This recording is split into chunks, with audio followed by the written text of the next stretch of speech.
have to get you to speak on what we're seeing in the Middle East and your thoughts and your take, historically speaking and personally, on the Gaza-Israel conflict. So look, I'm obviously Jewish, so my words can be seen as subjective. So look, let me just state this for the record.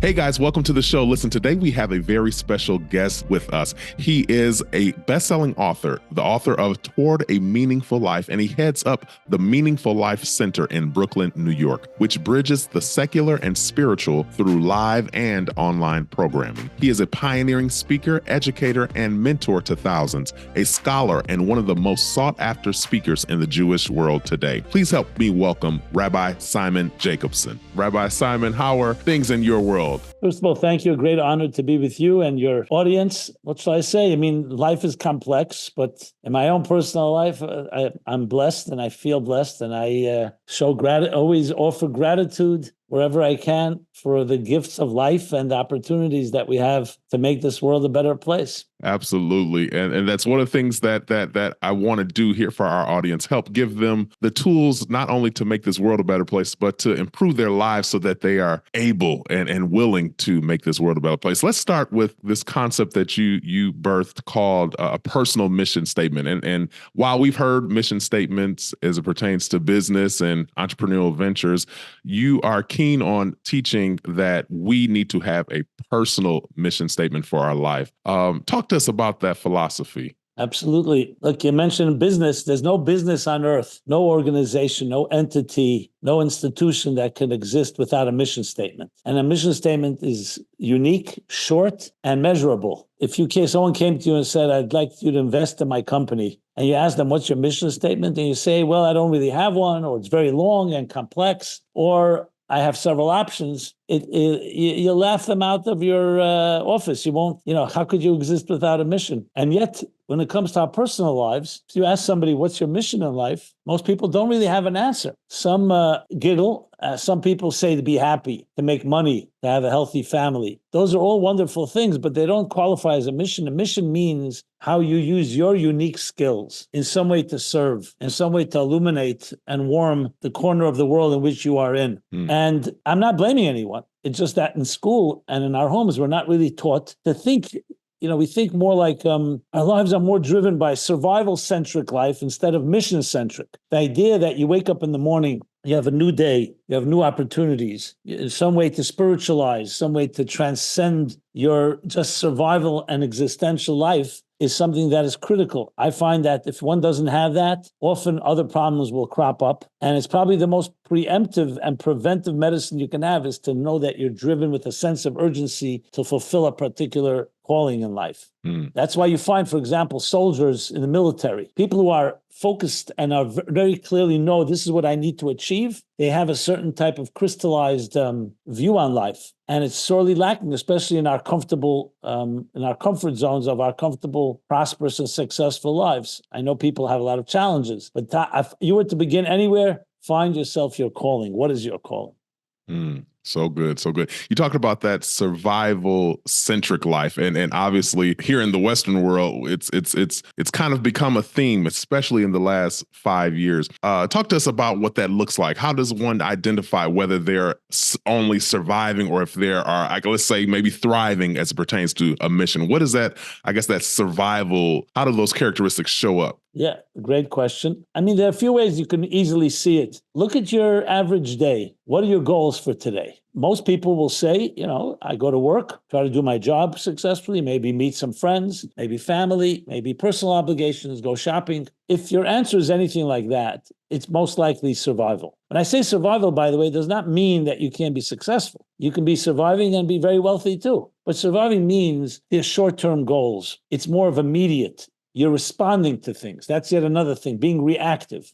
There's expectations, there are demands on you, whereas we'll call it mission-centric is you're far more proactive. So another way to measure would be you write down 3 goals that you would like to achieve in the next year, in the next 5 years, in the next 10 years. And again, likely, if you can't answer that, it's more likely that you're not yet in a mission-centric place. Again, this is not saying this as critique. I'm just saying it as a matter of fact and observation. So survival is really responding, reacting, with short-term, instant gratification, dealing with immediate issues like putting out a fire, some type of crisis. And mission-centric is going to always be proactive. You plan it out, strategic. Another point is your material life versus your spiritual life. If your material life is driving you, it's going to mostly be very, very about whatever it is that you need right now. You're hungry, you eat a meal. You're thirsty, you drink. You're tired, you go to sleep. You need some exercise, you need to go to a doctor, you need to go shopping. It's very much about those immediate things. A spiritual type of life is one that thinks in terms of, what do I want to accomplish with all of this? Like if someone asks you, what do you do? And you give them their business card, that's usually a sign that you're focusing on what you do, not who you are. If I ask you who you are and you give me your business card, you tell me what you're doing, not who you are. And who you are is like, what are your bigger and longer term plans? So as they say, the question of a wise person is half an answer. If you start asking these questions, you're already beginning the journey. Mm-hmm. That's such a profound thing. And I think maybe some of the challenges, and for some is because society, especially in our Western world, we're so honed in on what a person does because we're always looking for the next opportunity. We're always looking for the next connection. So people don't even take the time to think about who I am and what I have to contribute because it's always about what I do. And if I'm resourceful enough or connected enough or wealthy enough, how do we cut through that I guess that societal pressure and identify this mission and really hone in on it? Well, I think the way is really to get emancipated. You have to realize that all of us, I include myself, we're all products of you mentioned Western society. Let's talk about the Western world. We're products of media, of marketing, of an education that programs us, that demands things of us, that shapes our minds. So in that sense, what do we value? For many people, you mentioned some of them, I'll mention a few more. Like what considers when you say, what's your value? So many think in terms of productivity, buying power, my looks, my sexuality, the way you measure success is always in terms of what other people think is valuable. But when's the last time you asked yourself this question? Your very existence, is it valuable even if you're in a not productive mode that day, even if you don't have a lot of equity? In other words, the essential value of a human being is not based on your production. It's not based on your projection. It's not based on your successes. It's based on the fact that you exist. The mere fact that you're here, I have a line in my book, Toward a Meaningful Life, which I use very often. Birth is God saying that you matter. The very fact that you exist means you are indispensable. We live in a big world, 8 billion people out there. You're like one grain of sand on a beach. What difference does it really make? But the first place is to find out what you are, that you are valuable, independent of your accomplishments, independent whether you get a compliment or not. Now, obviously, we want our friends and our loved ones and our co-workers and associates to validate us and also nurture us. Of course, our parents nurturing us. But ultimately, it's because you have an essential state of purpose, a certain essential sense of purpose. And that is sorely lacking today, very deeply lacking. I mean, the issues of low self-esteem, feeling insecure, the fears of our lives. I mean, almost everything that people go through, which is why they either self-medicate or therapy or finding some relief from the existential loneliness of life, would be resolved if you really felt inside out that you have something unique to contribute, that only you can contribute. So good. You talk about that existential loneliness of life, which leads me to something I definitely want to dig into with you. And that is this emotion of anxiety, fear, and depression, which so many are experiencing. And some don't even know, they don't even know how to identify it, but they're seeing the results of it. Talk to us about those types of emotions and how they show up in our lives and how they could possibly serve us in this higher calling. Well, let's break that into two parts. I want to just continuing my last point. So the fact is we are constantly being inundated. I think there's statistics that show by the time you're age 20 in the Western world, you've been exposed to over 1 million advertisements, whether they're online or in billboards or on television or radio or wherever, walking down the street. So we are inundated by others wanting something from us. Buy this product and you look good.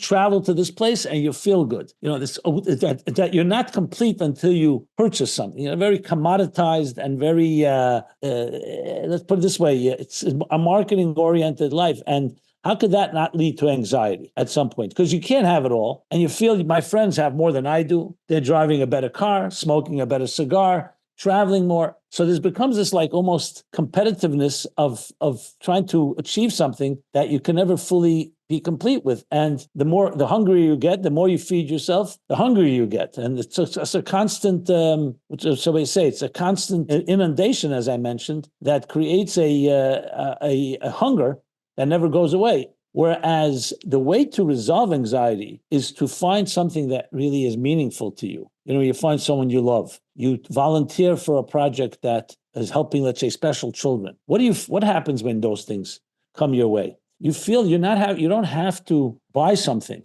or you don't have to do something to satisfy someone else. There's some type of inner satisfaction. Now, unfortunately, when things are going well in a person's life, we don't have a wake-up call. Comfort zones create apathy. And apathy creates stagnation. That's how it is. So what usually wakes people up? Some form of discomfort, some form of pain, a loss, a death, being fired from a job, a divorce, personal challenges. That usually shakes you up, and that causes movement. Now, I'm not wishing that upon anyone, but that's the nature of things. So in that sense, your anxiety, as well as your lack of something, can actually be a catalyst. A catalyst. I don't want to sound morbid, but a dead person is not anxious. It's only a sign of life that you're anxious. So anxiety, if you allow it to be channeled, not to become something that is overwhelming, then anxiety could actually stimulate and motivate you to do something about it. I write in some of my articles, I write that anxiety is your soul crying out. It's hungry. It wants something. It's lacking something. If you feel you're not lacking anything, you're usually not going to search. So you could turn around some of those more, well, we would like to feel negative experiences that actually can become springboards for tremendous growth. What do they say? It's like you're like a tea bag. You don't know how strong you are until you put into hot water. So the hot water tends to bring out deeper strengths. But it's very important to have friends and a support system, because sometimes it's very difficult to do this on your own. Just throwing that into the equation here. So true. Anxiety is something that will, and I'm paraphrasing, will lead you to a lacking of your soul. So are there a series of questions that people should be asking when they're in this anxious moment, knowing what this philosophy that you're speaking? How do they find that moment or that thing in their soul and to identify it? What's the process for that? Yeah, well, I want to distinguish between clinical anxiety. Sometimes somebody may need medication, they may need a doctor, or they may need a therapist to help lower the temperature, so to speak. But the general process beyond that is not allowing yourself to be trapped by the tentacles of anxiety, because anxiety can easily lead to depression, and then you get yourself in a place where you don't want to leave your home, you just stay in bed, you're not motivated. So it's critical, that's why I mentioned to have friends, to have someone and things you can do that help pull you out of that place. So it's really not allowing the anxiety to control your life, but rather to fuel and drive you somewhere. Unfortunately, anxiety can lead you to more anxiety. It becomes a vicious cycle. But in the positive, when you see people use anxiety for the positive, what they do is they take their sadness or their loss or their grief or whatever that makes them anxious and some way harness it into some type of positive growth. I'll just give a simple example. Look how many beautiful organizations have been built and established by a cancer patient. Who is it? Michael Fox had Parkinson's. So what did he do? He created a whole Parkinson's Institute. He took his so-called setbacks and turn them into some positive force in life. So it's not allowing the negative to become the end of the story, using it as a springboard, as a catalyst to drive some positive, anything that you can do that's positive. You'll find that many people who have invented great technologies, if you really study their lives, you'll find a lot of pain and anxiety. I mean, you talk about Steve Jobs, you talk about others who had very difficult childhoods, and they turned it into something of growth. Now, again, I'm not wishing it upon anyone, but if you're going through anything of that nature, know that it's tremendous anxiety, is tremendous energy. The problem is it's negative energy. It implodes, and you want to use it and channel it into and harness it into some positive effort.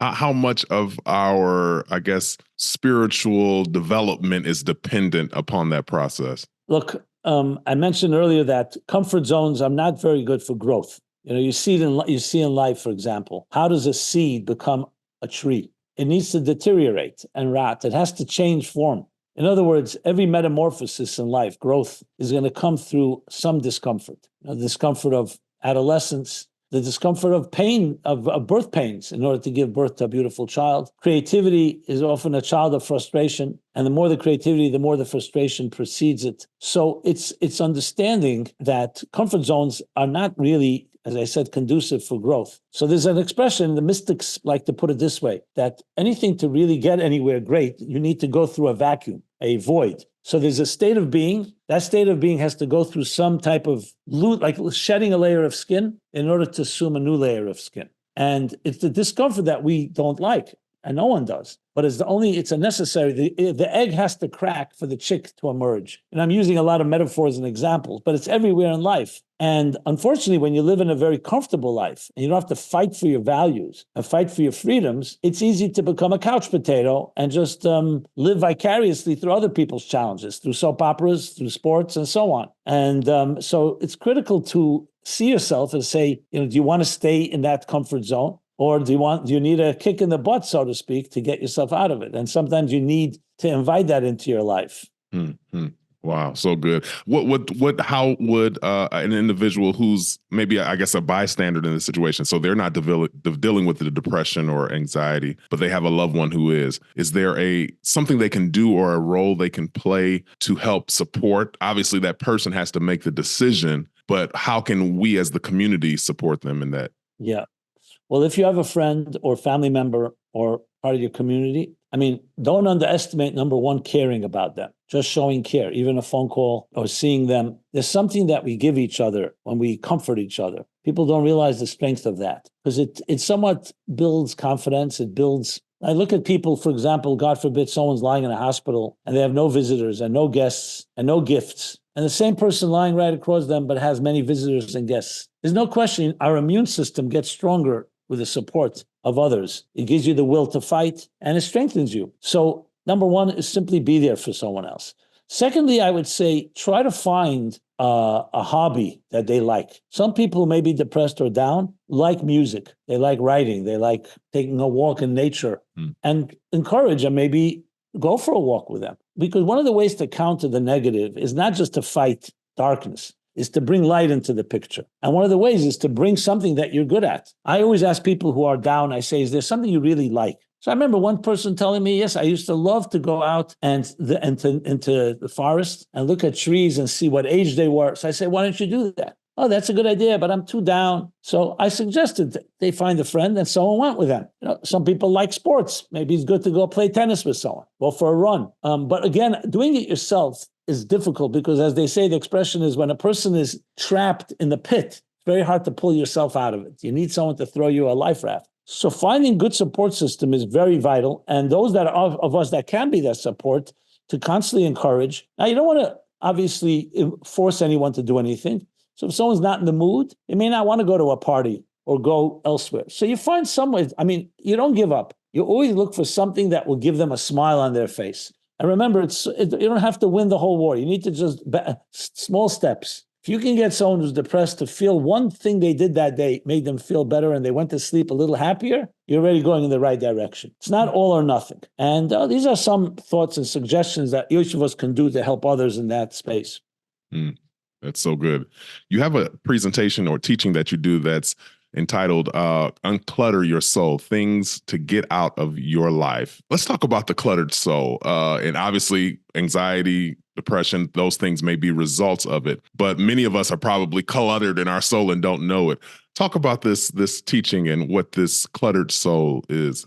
Well, this goes down to, again, you require self-awareness. If you can make a list of everything you did today, at the end of the day, or yesterday, you're going to find the clutter very quickly because you'll start seeing so many details that seem disjointed and disconnected. And so many things that you're doing that are like, it's just like what clutters. You walk into a room and everything is everywhere. So I think awareness is number one. Awareness of what are the necessities that you must do and what are the optional things and what are the things that are just nonsense that just waste your time. If you're ready to see that and look at that, that's the first way to unclutter. It's like anything in life, it's about prioritizing. And prioritizing means what are the single most important things? I see parents, for example, when their children come over crying for something, the parents will say, stop crying, go play a video game. And the parent is so distracted that they don't realize maybe your child is the single most important thing for you. And children growing up saying my parents were just not there. They were busy with something. That's just an example that the parent has too much clutter in their life and they're not prioritizing properly. It's, again, we spoke before, you can be addicted to the means and forget the end. Like many parents will say, well, I'm busy working hard to give my children security. But the fact is your children right now are not feeling secure. So it's like a somewhat ironic. I'm just using that example as an example. And this goes across the board. I mean, it's all about priorities. Today, people have their smartphones, right? The smartphone. How often does the smartphone distract you from the things that are important? I remember riding in a car with a friend I hadn't seen at school. We were high school friends, hadn't seen him in a while. And we were going somewhere, we're going to a wedding together. And I keep trying to get his attention to try to have a nice conversation, but he's busy texting. And whatever I did, I couldn't get his attention. You know what I did? I texted him. Even though he was sitting right near me. And he looks at the text, then he looks at me, and he's thinking, did you just text me? Or is this like a text from a few weeks ago? I said, no, I texted you. He said, why are you texting me? You're sitting right near me. I said, because I can't get your damn attention.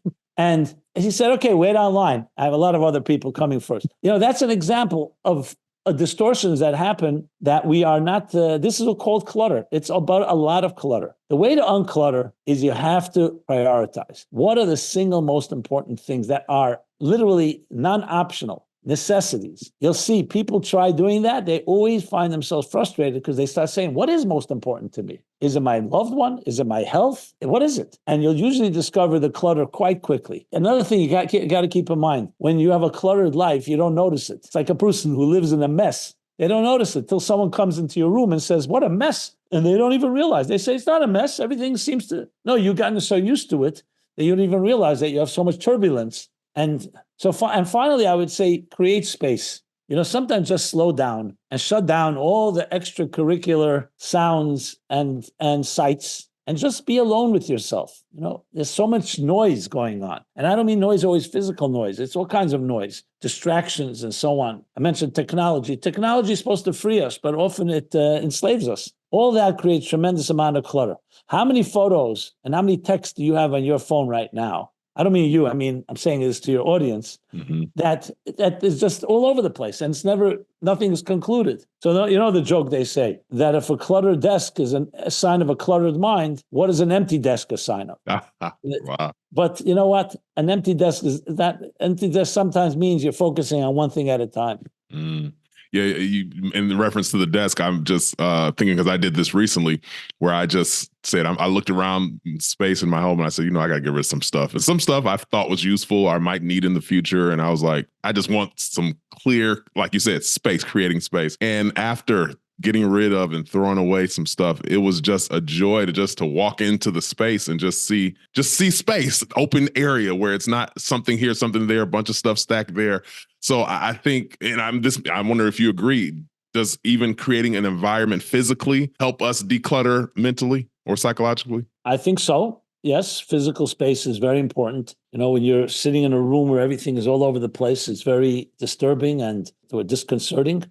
So I think physical space, but it's more than just physical. It's also mental space and emotional space. Again, because we live in a world, there's something to be said. You ever go off to nature where you can't use your cell phone and there are no outside distractions. There's no internet, there's no TV, and there's no news and media and so on. There's something very calming and peaceful. But it's also very disturbing for many because we're not used to it. When you get addicted to toxins, you want toxic air all the time. You want this. Some people can't deal with that calm. Some are afraid of it. I was recently counseling a couple. I was suggesting that one night a week, instead of going out to dinner or to a show, they should just spend time for an hour with each other. They were terrified of the prospect because they said, what are we going to talk about?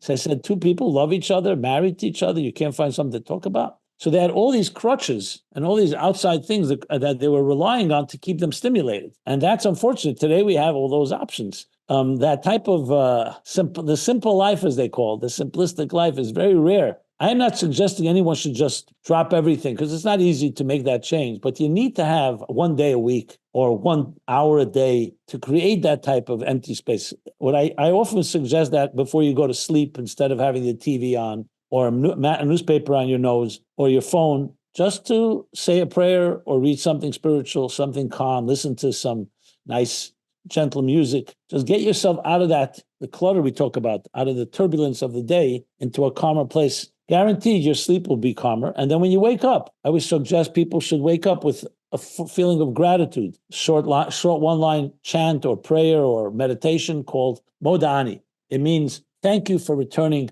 my life to me. Thank you for returning my soul to me. So it's a sign of gratitude, a sign of focusing on your soul before you enter the fray of your daily vicissitudes, ups and downs. Yeah, so good. You mentioned the married couple, and you have a teaching that you do that goes into the spiritual roots of male and female, or men and women, female, I guess I should say feminine and masculine energy.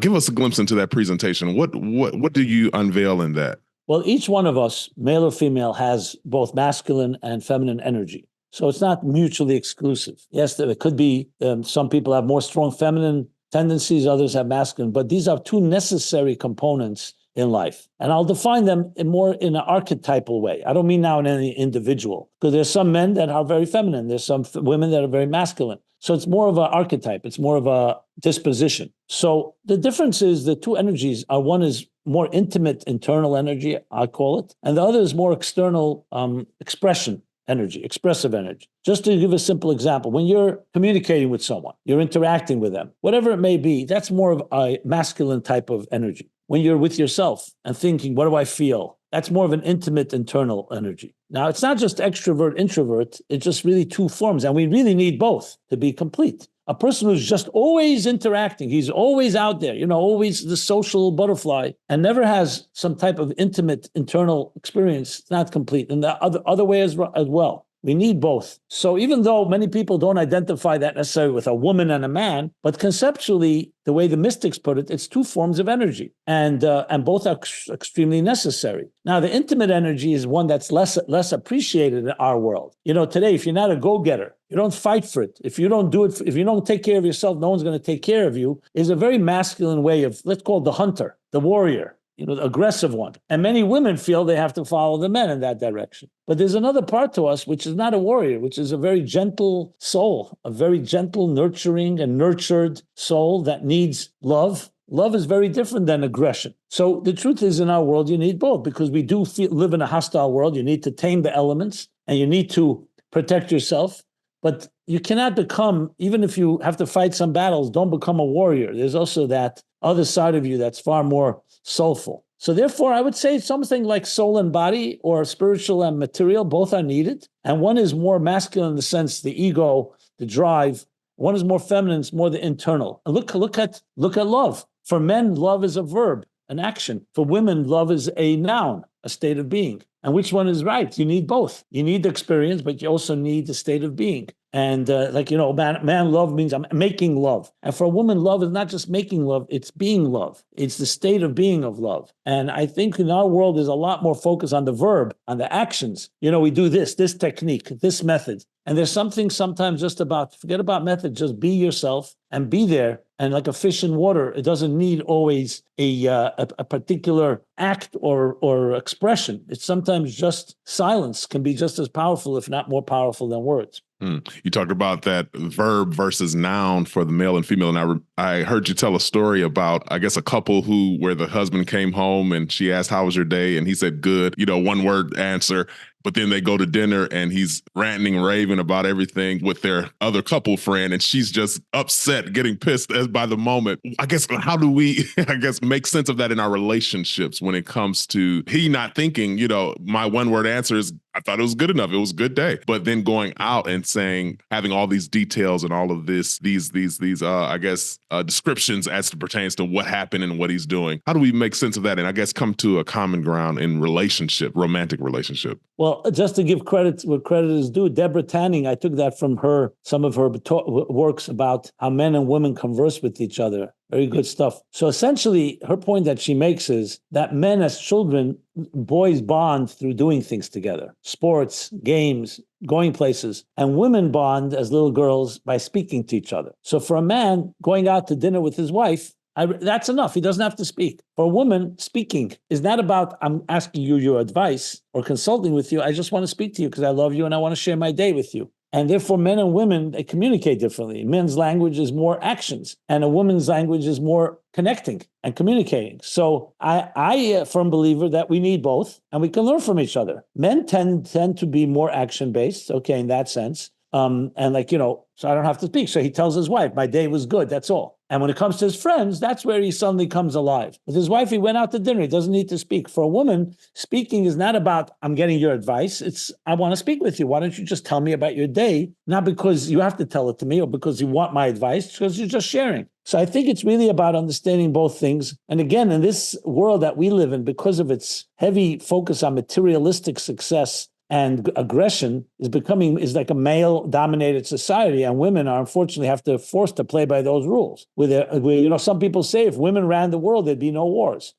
And I'm not suggesting women are all peaceful and everything is perfect, but it's just a different approach to things. It's a lot more gentleness. Maybe that's why we were created, that women carry a child and a man does not. Because like I remember once a little girl telling her pregnant mother, she says to her mother, "Mommy, what do you have inside you?" So her mother says, "I have a child." She says, "How do you have room inside you for another person?" And I thought about it and I said, men don't even have room for others outside of them, let alone inside. What would a man be like if for 9 months he had to carry another human being and it's not just carrying it in your stomach, it's your whole being, your whole physiological is changed. So you see from that, there's very different ways of experience things. Now, I find many men that are extremely nurturing and very loving and very intimate in that way. But intimacy is an interesting word, because intimacy, I would definitely defer to the feminine form of intimacy to really learn about intimacy. You talk about intelligence. IQ versus EQ, emotional intelligence versus intellectual intelligence. For men like to play mind games. They play chess, and a woman naturally is often much more, and I say emotional, I don't mean that in a demeaning way. I mean the opposite, actually. She's far more emotionally intelligent, intuitive, and understanding human relations, where a man can get stuck in his head and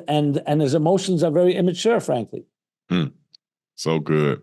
Wow. You mentioned we're man to man. We're speaking man to man here. Yeah, exactly. You said the statement, you said if women ran the world, there would be no wars. And that would be nice, especially in some of our climates that we see today. But I have to get you to speak on what we're seeing in the Middle East, and your thoughts and your take, historically speaking and personally, on the Gaza-Israel conflict. So look, I'm obviously Jewish. So my words can be seen as subjective. I try not to be. I try to see it from both ends. And I have many Muslim friends and many people who are in that region. We have our arguments, but we also have our agreements. So look, let me just state this for the record. War and bloodshed is, period, a bad thing no matter what. Doesn't matter whether you're, even if it's your enemy who wants to kill you, you don't celebrate, for example, if you vanquish and win over them. You cry over the fact that there are enemies in this world, and why can't we all live in one brotherhood and one sisterhood, as diverse as we may be? So I cry over the Middle East, personally. I cry over the fact that we have human beings all created by one God, and in many ways cousins. The Muslim Arab world are cousins to the Jews in Israel and around the world. In the Bible, if you talk about Abraham had a home and he had a son called Isaac, or earlier a son Ishmael and then a son Isaac. They were brothers and have brothers, but they were brothers, and they became the respective ancestors of the ultimately what would be the Arab Muslim world and the Jewish world and Israel. So when you see people all created by God and especially brothers fighting in this horrendous way, to me that itself is extremely, extremely painful. And you ask yourself, what can be done? It's easy to point fingers and just blame everybody. And I'm not here to blame one or the other. However, there are also moral lines that you don't cross. There's certain atrocities, I'm not, as much as one can try to justify the Palestinian plight and their suffering, certain things, as a Jew, I can tell you, we also suffered great. 6 million of us were killed 80 years ago. We did not turn it into a force of anger where we went into Germany after the war and when we had power and go ahead and pillage and mutilate and rape and so on. Why not? Because we're less angry? No, because we learn how to channel your anger. And as much as, so I think that unfortunately, lines have been crossed that really create tremendous problems. I, for one, like to believe that we have to have a moral compass. Certain things are just not acceptable. Now, I know someone will say there's two narratives. Some will blame Israel. Some will blame Hamas and the Palestinians. I understand. But once we get into that finger pointing, it's no end. Everybody gets either locked into their position and with no communication at all. So there has to be some place. I a few months ago, you may have seen it, I did a video to my Muslim cousins and friends. And I said, what would Abraham, our grandfather, say now? What would he say to me? What would he say to you? I got a tremendous response. I got some hate mail, to be very honest, but I got a lot of positive response from people who you would never expect, Muslims and so on. So I think it's critical to find people who you can talk to. There are haters in all camps.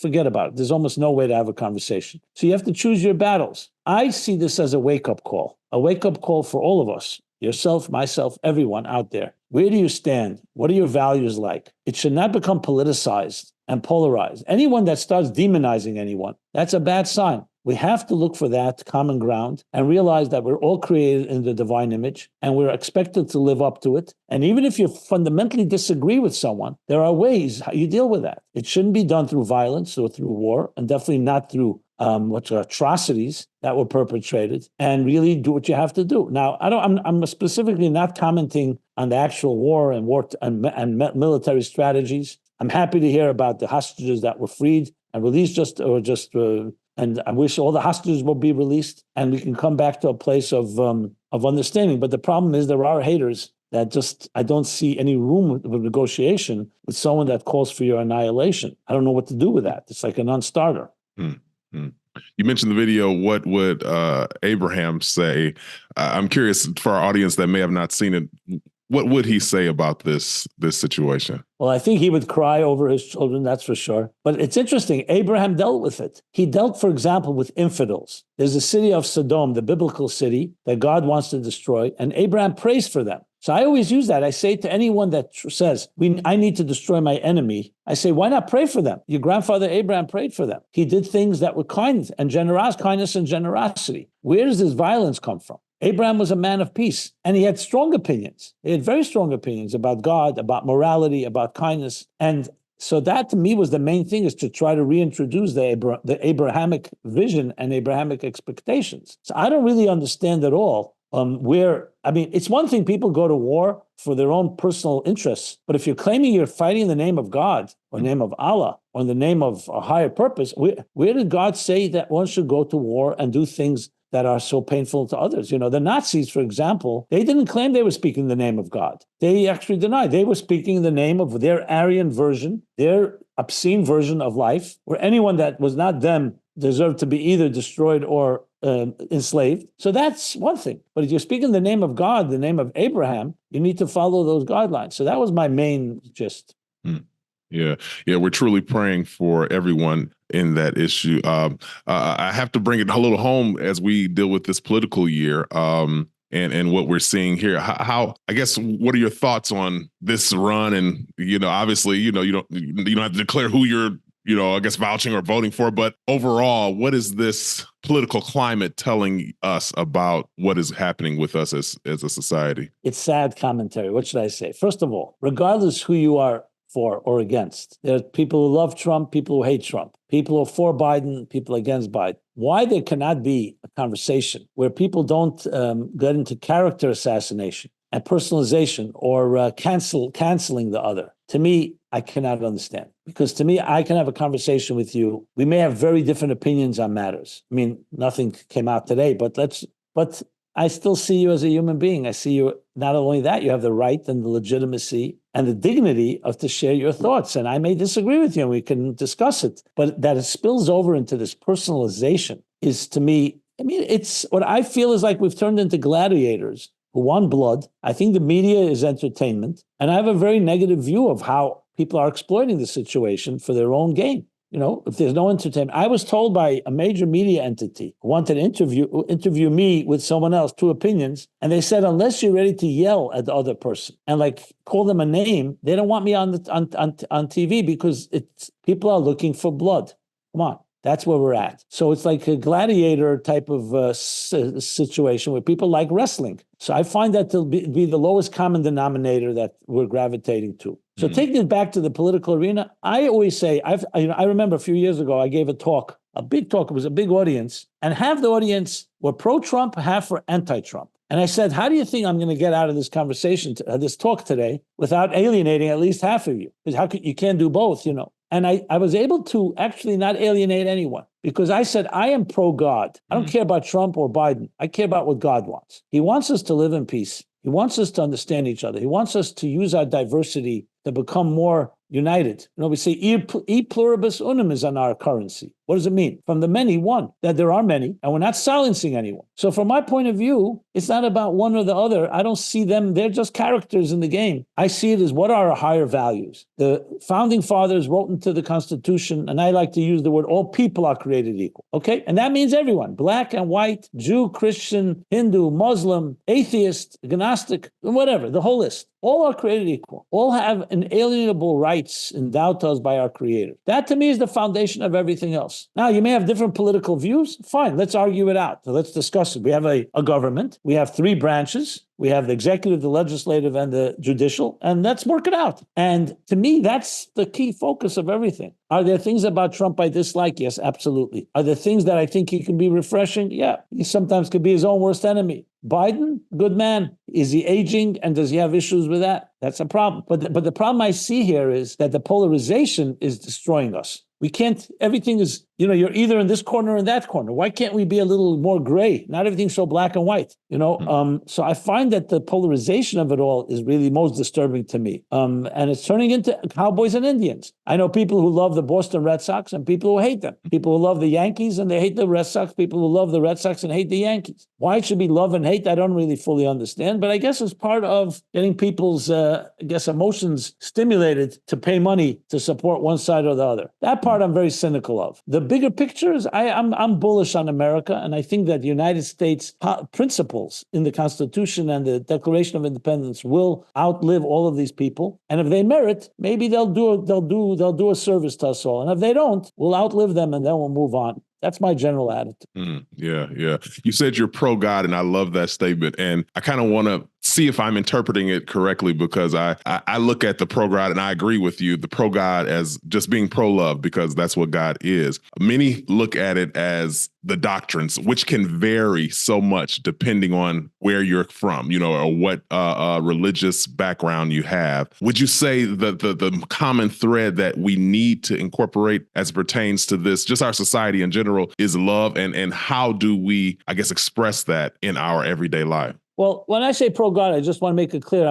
I'm not talking about religious or a particular religion. I'm talking about a force that the founding fathers talk about, a force that's greater than all of us. That I'm speaking to you right now, and myself were both created by this higher force. And bringing it into our lives, number one is humility. I'm not a self-made man. No one is self-made. We're all here. A certain sense of humility, of the blessing called life, a need for gratitude, a need for realizing that it's not all about me, and my control and my power and my money, my ownership, but it's about also that ability to realize that we complement each other. I always love the musical analogy of a orchestra, different instruments, different musicians. When it's coordinated, they're harmony within diversity. They create music. So music is really different. Every one of us complementing each other. When one plays, the other gets enriched. And when you play, all the others are enriched. So both you're necessary, but you also need everyone else. So to me, that's bringing God into our lives. It's that element of humility, of understanding higher purpose, understanding the opposite of God, frankly, is selfishness. That's what it comes down to. It's either narcissistic selfishness about me, or it's about something greater than myself. I don't want to sound overly simplistic, but it really comes down to those two choices. So good. As we begin to prepare to end our conversation, back to this idea of a personal mission, and you talked about this greater purpose or higher calling. You have a formula for defining personal mission. Talk to us about that. Yeah.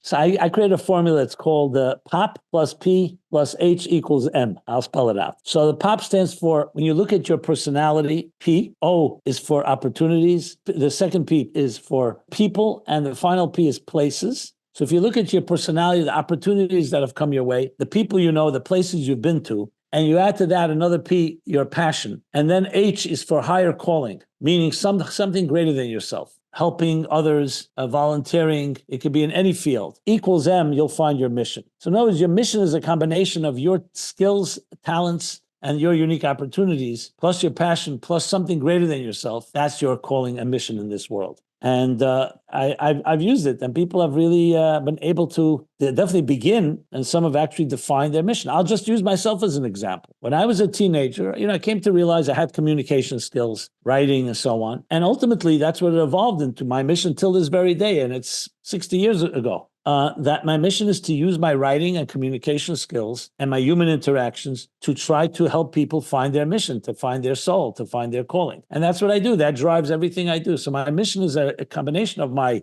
skills, my opportunities, and my passion, and driving it toward a calling that's beyond just me and my own needs. And that has become my life mission. I think every person applies that formula, you'll begin to find a deeper sense of your own life, a meaningful life.